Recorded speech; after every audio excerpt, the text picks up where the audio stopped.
ছানামুড়ি খালি। দেখতে চতুর্ভুজ আকৃতির ছোট আকারের, এর উপরে অংশ চিনির আবরণে মিশ্রিত, আর ভেতরে দুধের নরম ও তরল ছানা। এরই নাম ছানামুখী। মুখে দিলেই এর স্বাদের ভিন্নতা যে কাউকে আকৃষ্ট করবে। আজ থেকে প্রায় ১৫০ বছর পূর্বে ভারতের কাশিধাম থেকে ব্রাহ্মণবাড়িয়া শহরে মেড্ডায় আসেন ছানামুখীর জনক মহাদেব পাড়ে।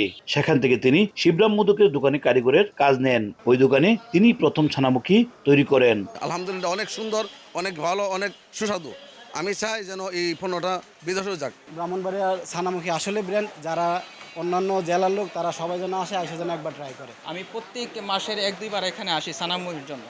আসলে মূলত মাতৃ ভান্ডারের ছানামুখী, মানে এখানের ছানামুখিটা সবচেয়ে বিখ্যাত। রমজানে বাহারি শুকনো খাবারের সঙ্গে ব্রাহ্মণবাড়িয়া ঐতিহ্যবাহী ছানামুখীর কোনো তুলনা হয় না। ছানামুখী তৈরির কারিগররা জানান, খামার থেকে খাঁটি গাভীর দুধ দিয়ে তৈরি করা হয় ছানা। প্রতি ৭ থেকে ৮ কেজি দুধ থেকে তৈরি করা হয় ১ কেজি ছানা। এই দুধের ছানা সাদা কাপড়ে মুড়িয়ে এর থেকে জল অপসারণ করা হয়, পরে তা কেটে টুকরো করা হয়, পরে চিনি শিরায় আগুনে জাল দিয়ে ছানামুখীর টুকরোগুলোকে মিশ্রণ করা হয়। এরপর ফ্যানের বাতাসে ঠান্ডা করে তৈরি করা হয় ঐতিহ্যবাহী ছানামুখী। দুধ জাল দিয়ে আপনার ছানা তৈরি করি, ছানা তৈরি করে এটা চিনি দিই, চিনির মধ্যে পালায় আমরা তুলে নিই আর কি। নেওয়ার পরে তা হচ্ছে ফ্যানে তুলে নিয়ে লাড়া দিতে হয়, লাড়ায় শুকাইতে হয়। বিভিন্ন গ্রামের থেকে দুধ আসে, এরপর আমরা জাল দিই, দেওয়ার পর আমরা ছানা করি, করলে এবার ফুটলা বান্ধি, এবার চিনি দিয়া আমরা এটা পাক দিই। বেশিরভাগ আপনার গরুর দুধ থেকে বেশিরভাগ তৈরি হয়। গরুর দুধ ছাড়া এটা অন্য কোনো পাউডার জাতীয় দুধ দিয়ে তৈরি হয় না। এবং আমরা এই যে ১ নম্বর কাটে দুধ দিয়ে যে তৈরি করি, তার কারণে মনে করেন যে আমরা এই সুস্বাদুটা ব্রাহ্মণবাড়িয়ার মানুষে গৌরব করে বলতে পারে যে আমরা সারা বাংলাদেশের জন্য একটা বিখ্যাত জিনিস ব্রাহ্মণবাড়িয়াতে পাওয়া যায়। দুধও পাওয়া যাচ্ছে, আর এটা গুণগত মানও ভালো, যার জন্য একটু ভালোই চলছে এখন।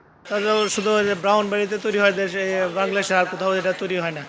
শুধু বিদেশে এটা আমরা রপ্তানি করতে হলে ভালো হইতো, কিন্তু এটা আমরা তো সরাসরি রপ্তানি করতে পারি না। এদিকে কবি ও গবেষকরা জানান, ছানামুখী কেবল ব্রাহ্মণবাড়িয়া তৈরি হয়, এটি অন্য কোনো জেলায় তৈরি হয় না।